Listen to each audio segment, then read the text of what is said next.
화간, 이로주, 꽃사이, 술 한 병을 들고서 이백의 월화독작, 그 첫 구절이 떠오르는 순간이었습니다. 어쩌다 아주 귀한 술이 생겼지요. 당연히 가까운 주변 친구들과 함께 나눠 마실 생각이었습니다. 그런데 돌아온 대답은 뜻밖에도 한마디. 단주했어요. 금주도 아니고 단주라니. 술을 완전히 끄는 것도 아니고 그렇다고 함께 마실 수 있는 상태도 아닌 그 어중간한 단어 하나가 마음에 걸렸습니다. 수십 년을 술과 함께 건너온 세월을 생각하면 너무 쉽게 등을 돌린 것 같기도 했습니다. 당연히 매정하다는 생각이 먼저 들지요. 사람들은 왜 단주를 할까? 술을 마실 이유가 사라졌을 때 사람은 단주를 선택한다고 합니다. 이유가 사라졌다. 술을 마시게 하던 슬픔도, 기쁨도, 위로도, 도피도 더 이상 필요 없을 때 그 말은 술을 이겼다는 선언이 아니라 술이 더 이상 필요 없는 자리에 도달했다는 뜻이기도 하지요. 그래서 더 쓸쓸했습니다. 이 친구도 늙어가는구나 하는 생각, 몸이나 마음이 많이 아프구나 하는 생각들이 맴돌았습니다. 그날 문득 이백의 시 한 줄이 떠올랐습니다. 독작, 무상친. 홀로 마시니 함께할 것이 없다는 뜻이지요. 술과 함께 흘러온 세월. 돌이켜보면 내 인생의 중요한 장면들에는 늘 술이 있었습니다. 입에 쓴 소주로 밤을 넘기던 시절도 있었고 막걸리의 탁한 흰빛 속에서 웃음을 나누던 날들도 있었습니다.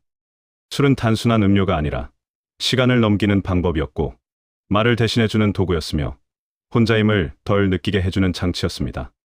젊은 날의 술은 사람 사이에 있었습니다. 술잔이 돌 때마다 이야기도 함께 돌았고 어제보다 조금 더 가까워졌다는 착각이 생겼습니다. 그 착각이 때로는 진실이기도 했고 때로는 다음날 아침이면 사라지는 연기 같은 것이기도 했습니다. 그러나 나이가 들수록 술의 자리는 달라졌습니다. 함께 마실 사람은 줄고 이유 없는 술자리는 늘어났습니다. 누군가와 마신다기보다는 하루를 버텨낸 자신에게 주는 보상처럼 술을 따랐습니다. 그때부터 술은 점점 대화가 아니라 독백의 시간이 되었습니다. 그래도 술은 늘 그 자리에 있었습니다.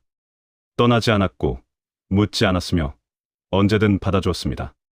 그래서 더 오래 곁에 두었던지도 모릅니다. 단주라는 말이 남긴 거리는 얼마나 길까요? 단주했어요라는 말은 이상하기도 하죠. 차갑고 우울하고 고독하게 느껴졌지요.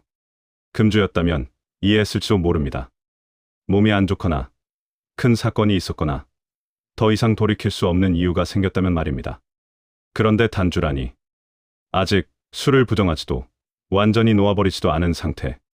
그건 마치 오래 함께한 사람에게 우린 끝은 아닌데 당분간은 만나지 말자 라고 말하는 것과 비슷했습니다.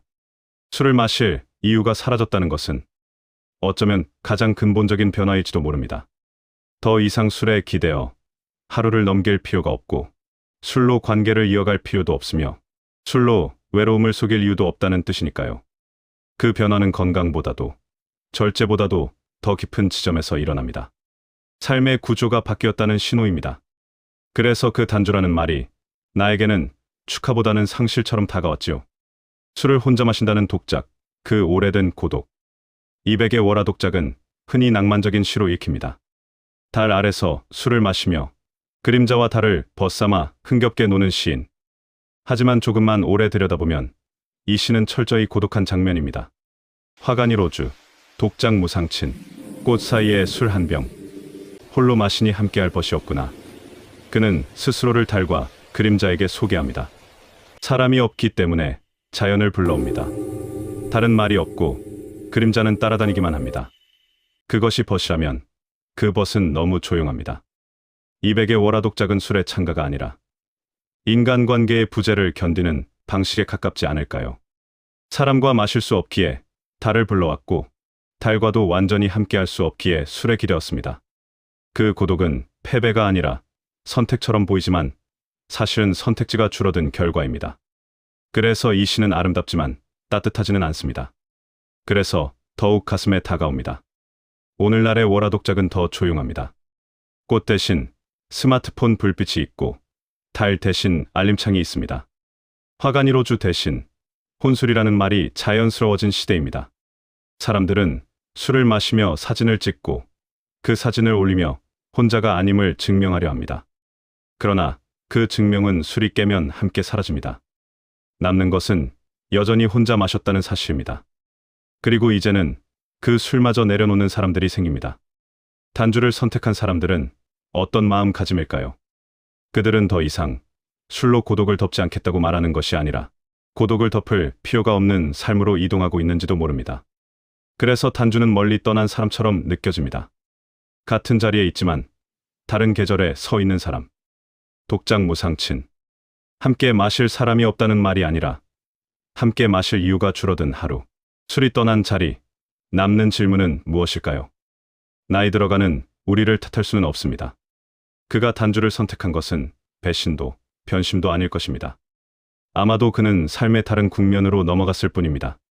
다만 그 선택 앞에서 남겨진 사람은 질문을 하게 됩니다. 나는 아직 술을 마실 이유를 붙잡고 있는가? 아니면 술과 함께했던 시간들을 놓을 준비가 되어 있지 않은 것인가? 이백은 달과 그림자를 벗어났지만 결국 그는 혼자였습니다. 그 고독을 시로 남겼기에 우리는 그를 낭만이라 부르지만 실제의 고독은 그렇게 아름답지 않습니다. 그래서 현대의 월화독작은 술의 문제가 아니라 관계의 문제입니다. 술을 마시느냐 마시지 않느냐보다 함께 나눌 사람이 있느냐 없느냐의 문제입니다. 단주는 술을 끊는 일이 아니라 술이 필요 없는 자리로 이동하는 일일지도 모릅니다. 그리고 그 이동은 누군가에게는 성장이고 누군가에게는 이별입니다. 어쩌면 언젠가 나 역시 단주라는 말을 가볍게 꺼낼 날이 오겠지요. 그때는 술을 잃었다는 상실보다 술 없이도 괜찮은 삶에 도달했다는 안도감이 더 크기를 달 아래서 조용히 바라보았습니다. 이백의 월화독작 마지막 구절. 상기마군안을 되뇌며 오늘 이야기를 마칩니다. 서로를 기약하되 그 만남은 아득히 은하수 너머에 있음을 안다는 말이지요. 지금은 함께하지 못해도 언젠가 닿을 수 있으리라는 조용한 약속입니다. 술잔은 비워지고 사람은 각자의 길로 흩었지만 인연까지 사라지는 것은 아니겠지요. 오늘은 멀리 있지만 언젠가 다시 만날 것을 믿으며